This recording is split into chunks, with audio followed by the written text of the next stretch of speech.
Vamos dar continuidade à nossa aula sobre nutrição parenteral, que é um procedimento multidisciplinar, posso dizer assim. Não sei se vocês lembram no início desta nossa aula, eu falei que é um procedimento que é muito bem pensado pelo intensivista para que o paciente receba ou não receba este complemento, vamos dizer assim, alimentar, né? Que na verdade ele pode ser administrado, infundido, introduzido juntamente com a nutrição enteral. Eu ainda lembro que eu coloquei aqui logo no início da aula a diferença entre NE e NPT. NE é a nutrição enteral, é aquela nutrição que é feita, né, que ela é pesquisada, pautada pela nutricionista. Então, é feito lá no serviço de nutrição e dietética, é encaminhado até o paciente, é introduzido pela sonda.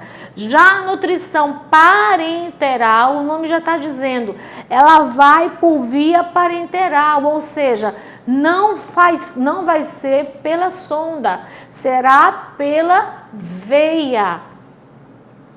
E quem prepara esta nutrição é o médico especialista em nutrologia, ou seja, é um nutrólogo. Então, nós temos uma equipe multidisciplinar que trabalha nisso aí. Se o paciente tiver em uso de nutrição enteral e vai entrar em NPT, que é a nutrição parenteral, então nós teremos o nutrólogo que prescreve, nós teremos a nutricionista que vai preparar a nutrição enteral, nós teremos o farmacêutico que vai preparar a NPT e nós teremos a enfermagem que vai instalar e acompanhar todo o processo desse paciente até o momento que ele não precisar mais dessa nutrição parenteral. Até porque eu lembro também que eu conversei com vocês que não são todos os pacientes que entram na UTI que obrigatoriamente vão precisar de uma nutrição parenteral. Lembro também que eu falei que a nutrição parenteral é uma nutrição cara. Então, é necessário avaliar bem o quadro do paciente para saber se realmente ele vai precisar. Se realmente aquela nutrição é imprescindível para a recuperação dele. E que essa nutrição não se estrague, não se perca, não seja jogada. Se é para correr em 24 horas, ela tem que ser colocada na bomba de fusão e correr exatamente em 24 horas. Nem mais e nem menos. Mas vamos continuar. A terapia nutricional é a oferta de nutrientes pelas vias oral, enteral ou parenteral. Foi como eu falei. Pode haver complementos. Ela pode correr sozinha, sem o paciente estar sondado, como também ela pode correr na veia e o paciente sondado recebendo a nutrição enteral também. Aí podem me perguntar por que oral? Porque muitas vezes o paciente está sondado e para que a gente tire aquela sonda é necessário você fazer o que nós chamamos de teste de prova líquida.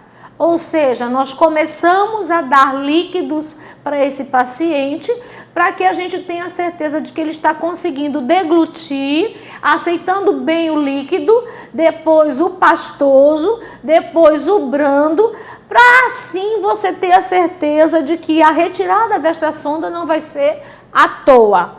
Então, eu não vou simplesmente, porque eu acho que ele está muitos dias sondado, tirar a sonda para depois precisar repassar. Eu primeiro faço testes para poder então saber se ele vai aceitar, se ele vai engolir, né? Se vai haver movimento peristáltico e tudo mais, para depois então a gente retirar a sonda, ok? De acordo com as condições clínicas de cada paciente, tendo em vista a oferta terapêutica de proteínas, energia, minerais, vitaminas e água adequadas aos pacientes que por algum motivo não possam receber suas necessidades por via oral convencional. Eu mostro aqui nessa bolsa Eu lembro que logo no início da aula, eu disse a vocês, gente, parece imensa, né? E realmente é, são 2.000 ml de alimentos. Aqui nós temos até gordura, mas uma gordura sadia, tá? Nós temos os lipídios, vitaminas, proteínas, glicose a 50%, insulina para evitar a hiperglicemia e alguns medicamentos que podem entrar em contato com essa nutrição daqui. Então, por esse motivo é que o paciente, podemos dizer que ele está nutrido. Ele não vai, o paciente vai engordar? Não, não vai engordar. Porque o nosso objetivo não é que ele engorde. O nosso objetivo é que ele esteja nutrido. Não entre no processo de desnutrição. É esse o nosso objetivo. A nutrição parenteral parcial é a infusão intravenosa de nutrientes diretamente na circulação sistêmica, ultrapassando o trato gastrointestinal. Então, podemos também ter, o nutrólogo não vai avaliar esse paciente, ele não vai fazer a prescrição mediante a necessidade de cada um, então ele vai saber do que realmente aquele paciente está precisando, mediante o resultado dos exames. Ele pode estar precisando só de proteínas e vitaminas, como também ele pode estar precisando só apenas de lipídios. Então, a avaliação é dele, é ele que vai saber o que vai precisar nessa nutrição parenteral, para que envie à farmácia e o farmacêutico preparar, com toda a técnica asséptica. É recomendado quando há alguma alteração parcial ou total do trato gastrointestinal, claro. Eu só vou fazer por via parenteral, é um procedimento invasivo, olha a diferença. O que eu iria preferir para o meu paciente, já que é um paciente imunologicamente deprimido? Claro que eu iria preferir que ele aceitasse por via oral, passasse pelo trato gastrointestinal, houvesse toda aquela transformação, absorção dos nutrientes, do que deixar isso de lado e fazer uma nutrição parenteral no acesso central com risco enorme de uma sepse. Então, se o paciente vai passar por isso, é porque existe a real necessidade de que ele passe por isso, ok? Sendo indicada também em outros casos como pré-operatório ou subnutrição, é o que eu falei para vocês, subnutrição. Além disso, pode ser utilizada como um complemento quando a dieta enteral ou oral não alcançarem as necessidades nutricionais do paciente. Às vezes o paciente está se alimentando por via oral, mas não aceita tudo. É difícil ele fazer uma deglutição. Então está sendo uma coisa assim deficiente para ele. No final das contas, ele está perdendo peso e se a gente deixar isso continuar, ele pode entrar no processo de desnutrição. Então entra a parenteral para fazer um complemento. Quais são as indicações? Agora é que interessante, né? Porque, como eu disse que ela é um custo alto e por isso os médicos têm o risco de sepse no paciente. Não é só questão de dinheiro, é questão também de comprometimento do quadro do paciente. Então, nós precisamos saber quem realmente está precisando. Qual o quadro clínico que leva a essa real necessidade?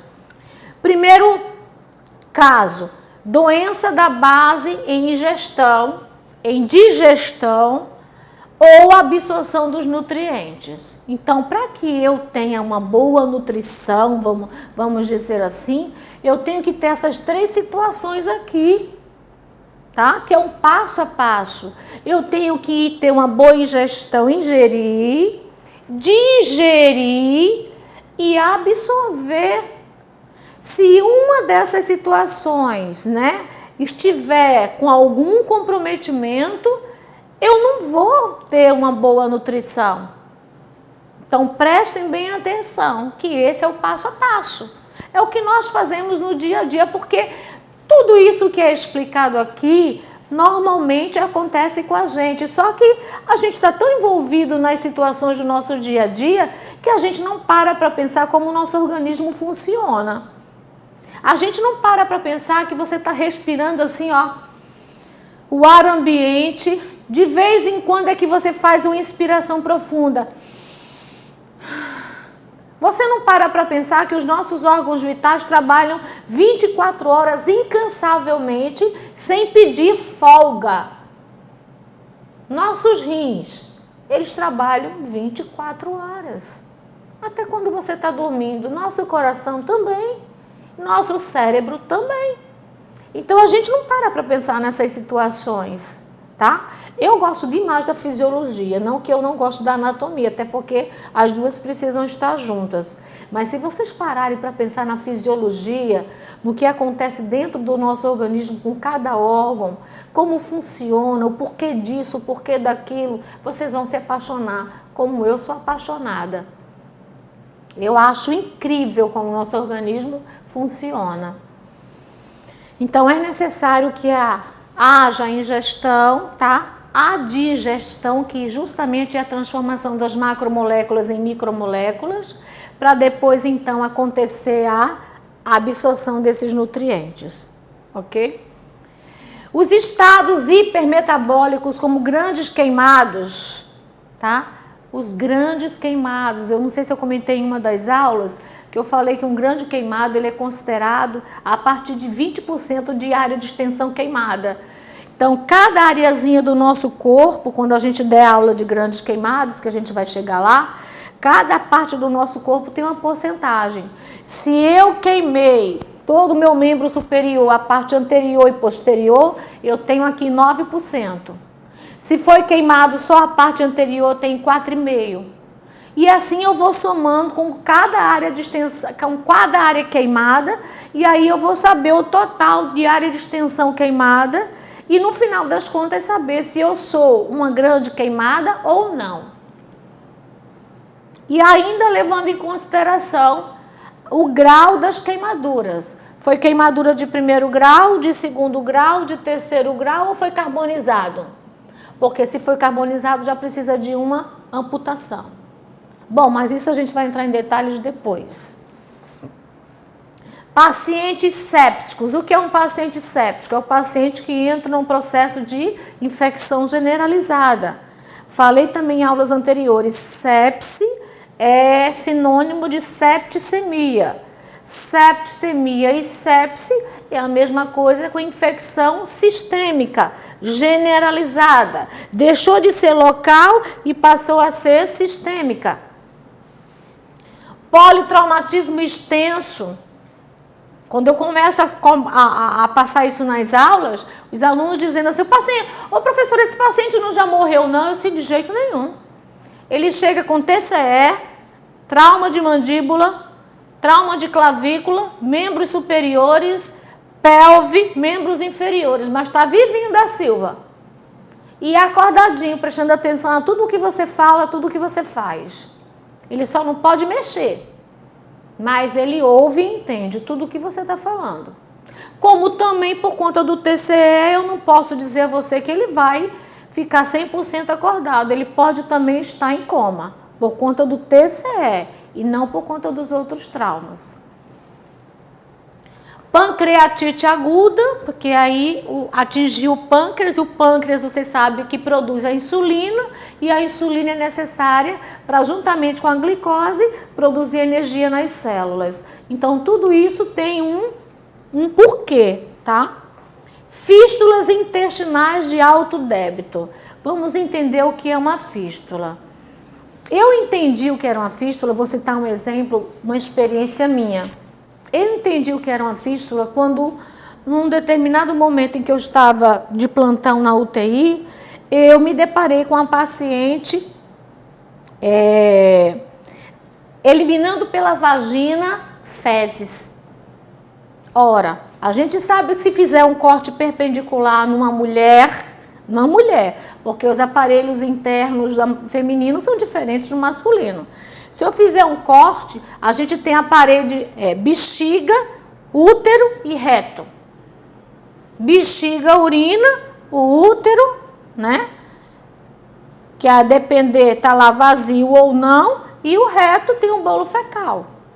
Se acontecer uma fístula entre a parede do útero com a parede do reto, o bolo fecal vai encontrar aquele caminho que geralmente é um processo infeccioso, e encontra aquele caminho, aí uma parte do bolo fecal desce pelo caminho normal, que é o reto, o ânus, e a outra parte toma o caminho da infecção e desce pela vagina. Porque depois do útero vem o colo, né? E logo depois a vagina. E aí a paciente estava eliminando fezes pela vagina. E aí eu estranhei, fui procurar saber, olhei o prontuário. Quando eu olhei, era uma fístula. A paciente foi submetida a um processo no útero, cirúrgico, infeccionou, e essa infecção abriu um caminho para o reto. Então, todo bolo fecal que chegava ali, ele também, uma parte, tomava o caminho da infecção e descia pela vagina. Essa paciente precisou voltar para o centro cirúrgico fazer uma correção, porque houve uma complicação cirúrgica. Então, isso é uma fístula, ou seja, em outras palavras, é uma comunicação entre órgãos diferentes. Agora, aqueles órgãos que estão ligados parede com parede, tá? Eu não posso ter uma fístula, por exemplo, da traqueia com o útero, não tem nada a ver, não existe esse contato, tá certo? Agora, se eu tenho dois órgãos juntinhos, parede com parede, então eu posso ali ter um processo infeccioso e ali se formou uma fístula. Isso que é fístula, ok? Vamos falar também da falência intestinal devido ao ilho paralítico e mecânico no pós-operatório. Isso acontece, não vou dizer com muita frequência, mas acontece, né? Quando a gente fala ilho paralítico, a gente tem que entender, primeiro, conhecer o sistema digestório. Saber que nós temos no sistema, no intestino delgado, 3 áreas, duodeno, jejum e ilho. Quando ele fala em ilho paralítico, ele já está dizendo a você o que está acontecendo. Está dizendo que justamente quando chegou na parte do ilho, na parte final do intestino delgado, houve uma paralisação dos movimentos peristálticos. Então, ele já está falando o que isso vai ocasionar. Então, preste atenção, não vai haver absorção. Na verdade, na parte do ilho, já está ali se formando bolo fecal. Mas o bolo fecal que vem de lá de cima com a absorção dos nutrientes. Se o ilho está parado, tudo em cima vai ficar parado. Então, quando a gente fala em ilho paralítico, significa que aquela parte do ilho não vai funcionar. Então, o que é necessário, professora? É necessário um procedimento cirúrgico e fazer a retirada dessa parte do ilho que não está funcionando e que com certeza vai necrosar. E necrosando dá um probleminha que vulgarmente nós chamamos de nó nas tripas. Não sei se vocês já ouviram falar, mas isso significa quando uma das partes do nosso intestino não funciona, fazendo ou deixando de fazer a absorção ou deixando de fazer a eliminação do bolo fecal. Traumas, eu poderia até juntar isso com o politraumatismo, né? Porque aqui é um trauma individual, né? Eu posso ter um trauma de tórax, um trauma abdominal, né? Ou então, um trauma ósseo, politraumatismo. Doença inflamatória intestinal, não sei se vocês já ouviram falar naquela doença chamada doença de Crohn, que é aquela doença onde existem evaginações na parede do intestino, e aí tanto fica acumulado nessas evaginações resto alimentar, como também resto fecal, caso essas evaginações aconteçam na parte inferior do sistema digestório. Então, o que também trata isso? Cirurgia. Cirurgia para retirar aquela alça intestinal que está comprometida com essas evaginações, porque logo elas vão se inflamar e podem se romper e tudo que tem ali dentro vai para a cavidade abdominal, pode levar o paciente a uma sepse. Enterocolite, tá? Enterocolite já está dizendo, tá? Entero, intestino, cólon, terminação it, infecção. Então, infecção do cólon, do intestino, sistema digestivo. Pacientes com HIV, pacientes que fazem quimioterapia juntamente com radioterapia, que ficam imunologicamente deprimidos. Eu tenho também pacientes com ressecção intestinal. É muito raro essa síndrome, mas existe a síndrome do intestino curto. Intestino curto mesmo, incapaz até de fazer a absorção dos nutrientes. Porque, na verdade, nós sabemos que nosso sistema digestório, muito embora em algumas pessoas a gente pare assim, fique olhando, eu não entendo como é que nesta barriguinha tão chapada existem aí vários órgãos. Sistema de intestino delgado, intestino grosso, baço, fígado, pâncreas, vesícula, os rins, como tudo se ajusta nesse pequeno espaço. Ajusta, tá tudo bem arrumadinho. Mas existem pessoas, e o nosso intestino delgado tem de 6 a 7 metros de comprimento. E isso a literatura diz. Claro que isso muda de pessoa para pessoa, mas essa mudança é coisa de centímetros, poucos centímetros. Mas a síndrome do intestino curto é o intestino curto mesmo, com muito menos do que isso. E quando ele tem muito menos do que isso, significa que ele não vai realizar todas as funções. Nós temos também pacientes com câncer gastrointestinal. Então, esse paciente, com certeza, não vai conseguir deglutir, digerir e muito menos absorver os nutrientes, porque o câncer dele está comprometendo o estômago e o intestino. Tá? Possivelmente, quando é gastrointestinal, significa que esse paciente já está na metástase. Então, o que é que nós vamos fazer para esse paciente? Infelizmente, não temos muito o que fazer, a não ser procedimentos paliativos, para que ele tenha um óbito digno, com dignidade e com uma certa qualidade de vida, né? Melhorar um pouco a qualidade de vida dele. Mas não podemos deixar de fazer. Aí, o que que a gente faz? Usa a nutrição parenteral para que ele não entre em desnutrição. Pacientes pediátricos neonatos, principalmente os prematuros. Os pacientes prematuros que não têm condições ainda de receber o leite materno, nem por sonda e muito menos por via oral, sugando, eles entram em nutrição parenteral para que ganhem um pouco de peso, para que melhorem o seu quadro, daí então entrar em todo o processo normal, considerado normal. Nós temos também colite ulcerativa, que é do cólon. Quando a gente fala em cólon, a gente fala no sistema grosso, sistema delgado. E nós temos o sistema grosso, que é o cólon ascendente, cólon transverso e cólon descendente. Tá? Então, intestino delgado e intestino grosso. Então, a parte superior, a parte inferior. O intestino grosso, geralmente, nós temos o bolo fecal. Nós não temos mais nada ali de alimento, a não ser a absorção que as paredes estão fazendo de líquido. Por isso, quanto mais tempo você fica sem ir ao banheiro para realizar suas necessidades fisiológicas, a evacuação que eu estou falando, quanto mais tempo o bolo fecal fica naquele espaço, mais líquido o intestino vai absorvendo e ele vai ressecando. E aí existe a dificuldade para você evacuar. E essa dificuldade não tem nada a ver com o assunto, mas eu vou continuar para vocês entenderem.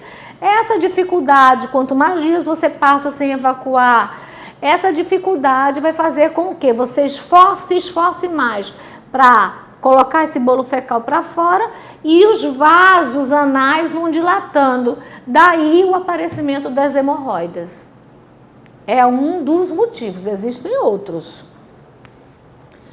Hemorragia gastrointestinal persistente, tá? Então, a gente tem que descobrir, tem que ser feito, os exames são feitos para saber onde está acontecendo e por que está acontecendo esse sangramento tão grande, tão intenso, porque quando a gente fala em hemorragia, a gente está falando de uma perda de sangue considerável, tá? Tanto no estômago como no intestino. Aqui eu posso ter uma úlcera sangrante. Aqui eu posso ter também, caindo no estômago, eu posso ter varizes esofágicas. Eu estou dando exemplos, tá? Mas existem N situações. E temos o abdômen agudo. Esse abdômen agudo, ele é uma consequência de uma peritonite. A camada que cobre todas as nossas vísceras e protege as nossas vísceras é chamada de peritônio. Esse peritônio, quando ele é atingido e ele é comprometido e entra num processo infeccioso, logo em seguida vem o que nós chamamos de abdômen agudo, onde você bate e parece uma pedra. Então, é um comprometimento muito mais sério, o paciente é considerado um paciente grave.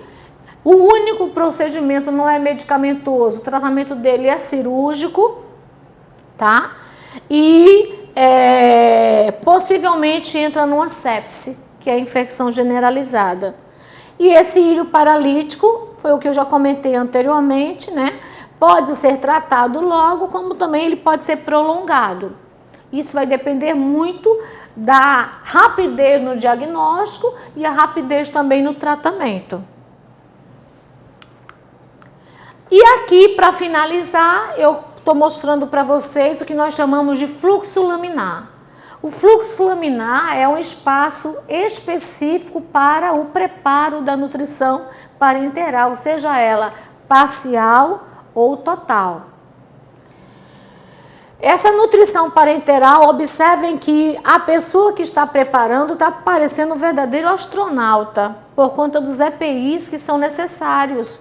E, como eu falei anteriormente, devido também a ser um procedimento asséptico. Então, eu preciso que tudo isso aqui seja desinfectado, esta área seja específica para esse preparo. Alguns materiais precisam ser esterilizados, aqueles que vão entrar em contato direto com a corrente sanguínea. Então, é muito sério isso daqui, não é qualquer um que pode fazer. Inclusive se tiver medicações que vão entrar em contato com essa nutrição parenteral. Porque o farmacêutico, antes quem fazia era a enfermeira, mas o farmacêutico, nós conversamos, entramos no consenso e vimos que ele é o mais preparado por conta dele saber quais são as interações medicamentosas. Existem medicamentos que não podem entrar na nutrição parenteral porque já tem um outro medicamento lá dentro que em contato com ele pode colocar a perder toda aquela alimentação.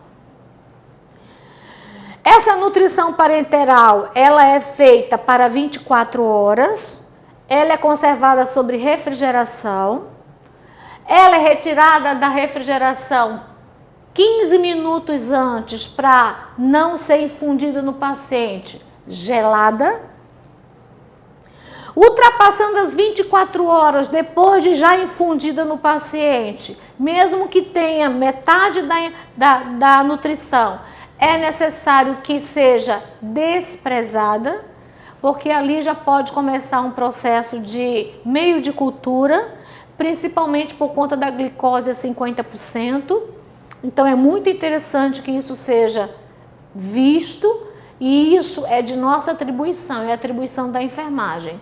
Lembram que eu disse que existe uma equipe multidisciplinar e que a enfermagem, depois da infusão, da instalação da NPT, ela vai ficar com todo o processo de manutenção até o dia que esse paciente não precisar mais desse tipo de alimentação. E outro fator super importante também, jamais eu posso colocar uma nutrição parenteral para que você faça a contagem do gotejamento a olho, assim, tá? 1, 2, 3, 4, 5 gotas. Não, você vai precisar instalar numa bomba de infusão, que é um equipamento, tá? É um dispositivo assim valiosíssimo que nós utilizamos para fazer o controle dessa nutrição parenteral rigoroso. É um controle rigoroso. E que este equipamento valiosíssimo, ele vai até alarmar quando estiver terminando a nutrição parenteral. Ele não deixa secar o frasco todo, justamente para não entrar ar e não levar o paciente à embolia. Então, o que que ele vai fazer? Ele vai alarmar e vai mostrar no visor. Restam apenas 15 minutos. Por que que ele faz isso? Para mostrar que está finalizando e que você tem 15 minutos para poder preparar a nova bolsa de nutrição parenteral e substituir essa que está finalizando. Era isso que eu tinha que passar para vocês. Espero que vocês tenham entendido e que vocês pesquisem mais, porque os trabalhos vão ser postados na plataforma. Muito obrigada.